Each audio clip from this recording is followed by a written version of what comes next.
Hello Gorantla people, మన గోరెంట్లలో BSR pizza house పెట్టడం జరిగింది అనమాట. లొకేషన్ ఎక్కడ కాదు, Kadiri Hindupur road near RDT office దగ్గర అయితే పెట్టడం జరిగింది.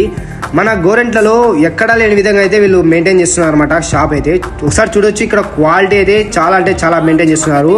ఇక్కడ పిజ్జాస్ కానీ వెజ్ అండ్ నాన్ వెజ్ అయితే దొరుకుతాయి. పిజ్జాస్ కానీ, బర్గర్స్ కానీ, మిల్క్ షేక్స్ కానీ, KFC chicken, French fries, masala French fries, sandwiches, chicken sandwich, veg sandwich, అలాగే chicken rolls, egg rolls, paneer rolls అలాగే దొరుకుతాయన్నమాట. చాలా అంటే చాలా టేస్టీ అయితే వీళ్ళు అందిస్తున్నారు. మన Gorantla official page and BSR pizza house Instagram పేజ్ని ఫాలో చేసి 10% డిస్కౌంట్ కూడా ఇస్తున్నారు. అలాగే మన గోరెంట్లలో ఎక్కడా లేని విధంగా అయితే వీళ్ళు ప్రొవైడ్ చేస్తున్నారు అనమాట. ఇక్కడ చూడొచ్చు, మిల్క్ షేక్స్ అయితే చాలా అంటే చాలా హైజీనిక్ అయితే ఉన్నాయన్నమాట. అలాగే మన గోరెంట్లలో ఎక్కడైనా సరే వీళ్ళు ఫ్రీగా డెలివరీ అయితే ఇస్తున్నారన్నమాట. ఎందుకంటే గోరెంట్లలో ఎక్కడా లేని విధంగా అయితే పెట్టారనమాట. అందుకే మన ఛానల్ని సపోర్ట్ చేయండి. అలాగే 10% డిస్కౌంట్ అయితే పొందండి. ఓకే, ఉంటా మరి, బాయ్.